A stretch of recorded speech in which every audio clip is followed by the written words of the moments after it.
à tous, c'est Jocelyn de Sémessois, ou plutôt bonsoir à tous, puisque c'est la première vidéo à l'intérieur et puis la nuit. J'ai pas eu le temps de faire la vidéo dans la journée, donc je vous la fais maintenant. Alors, je voulais parler aujourd'hui de comment sortir d'un blocage professionnel. Je vais partir d'une expérience personnelle déjà. J'ai été vendeur au porte-à-porte pendant plusieurs mois. Et j'ai fait ça d'abord d'un côté de l'ego. Du côté de l'ego, être vendeur au porte-à-porte pour une grande boîte, c'était justement une grande boîte qui vendait de l'énergie, de l'électricité et du gaz.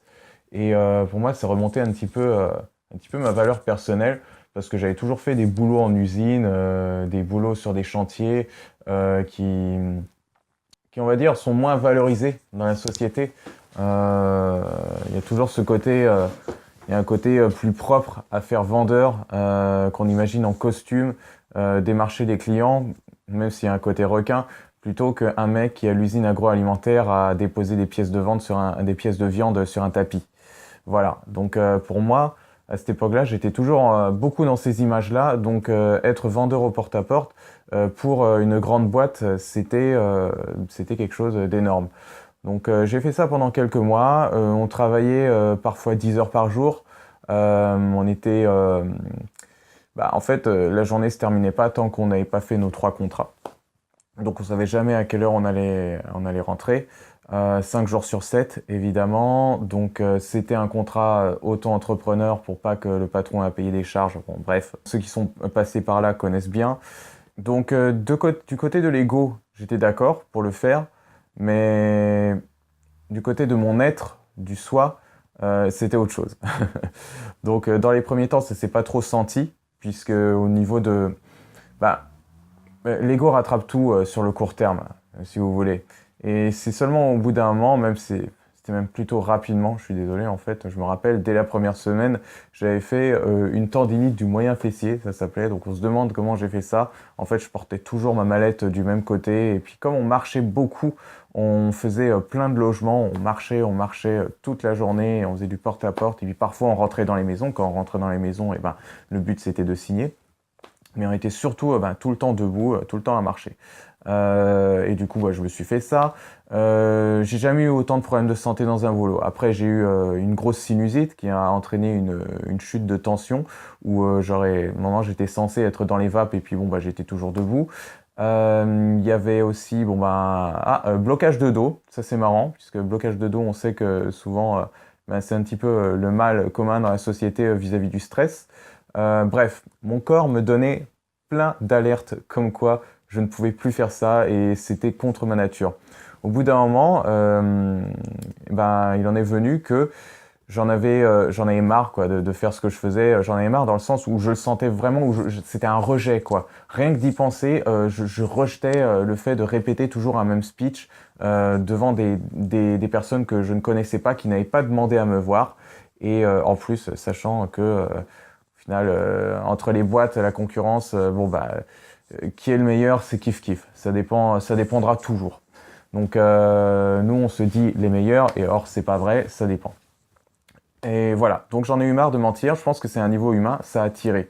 Donc j'entends aussi beaucoup de personnes qui sont dans les burn-out en ce moment, parce qu'elles travaillent dans une boîte beaucoup trop, elles travaillent 50, 60 heures.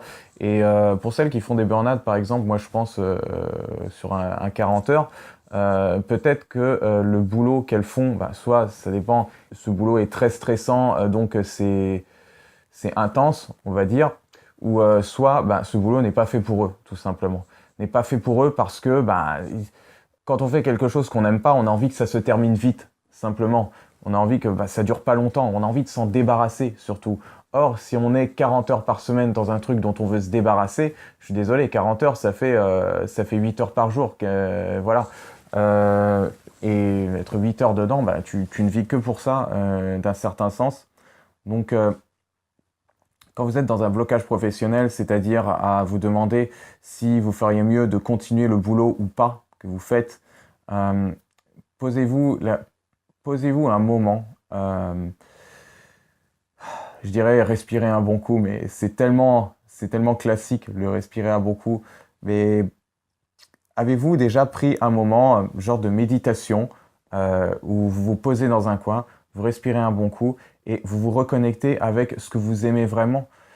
C'est-à-dire, je veux dire par là, j'ai du mal à l'expliquer, mais quand vous êtes pris dans une routine, un boulot qui ne vous convient pas, eh bien, vous avez tendance à vous y faire. C'est-à-dire, une part de vous le rejette, mais une autre va faire en sorte à ce que vous l'acceptiez. Voilà, c'est assez classique.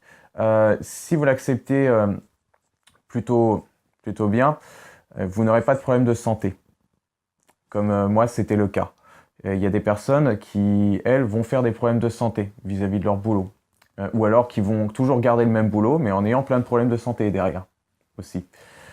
Donc, il s'agit de se reconnecter à ce qui vous fait vraiment vibrer. Est-ce que le fait de penser à votre boulot vous fait vibrer ou est-ce que vous vous sentez déjà épuisé? Il y a des personnes, rien que le fait de penser à leur boulot, c'est voilà, il va falloir reprendre lundi. Lundi, c'est un peu la torture. On voit un petit peu des images qui tournent sur Internet, sur les réseaux sociaux. Genre, le lundi, ça y est, c'est le drame.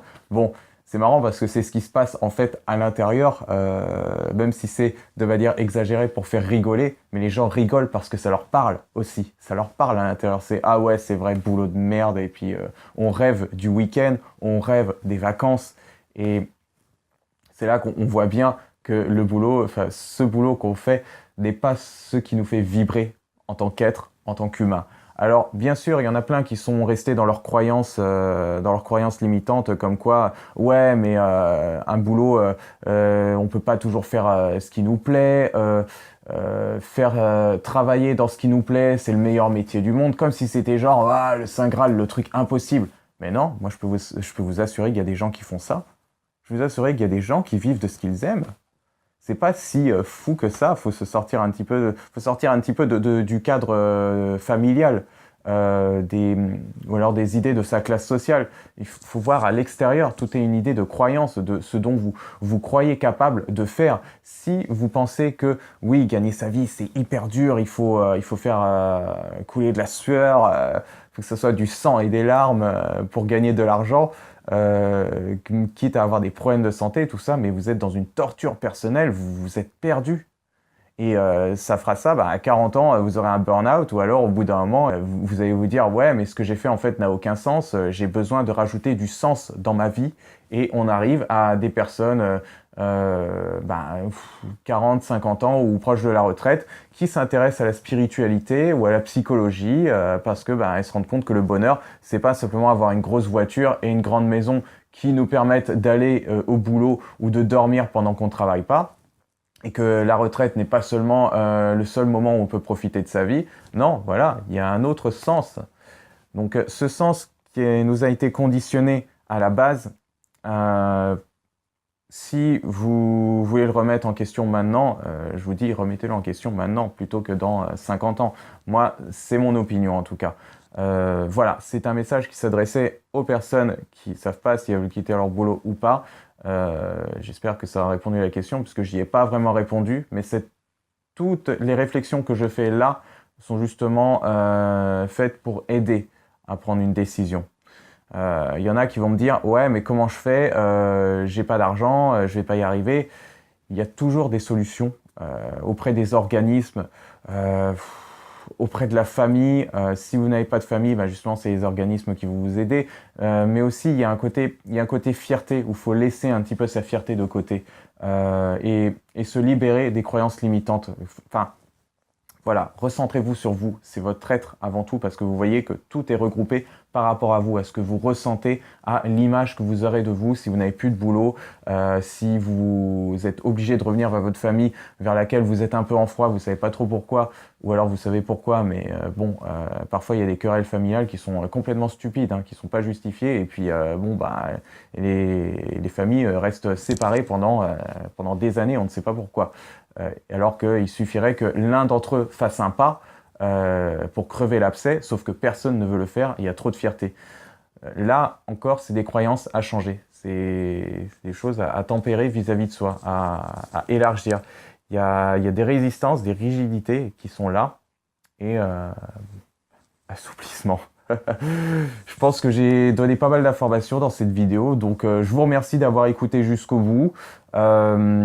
N'hésitez pas à liker, partager, vous abonner à la chaîne si vous avez aimé. Et je fais des séances d'échange où je traite la problématique de chaque personne vis-à-vis des outils qu'on voit dans les vidéos et surtout des outils dont je parle sur le blog. Voilà.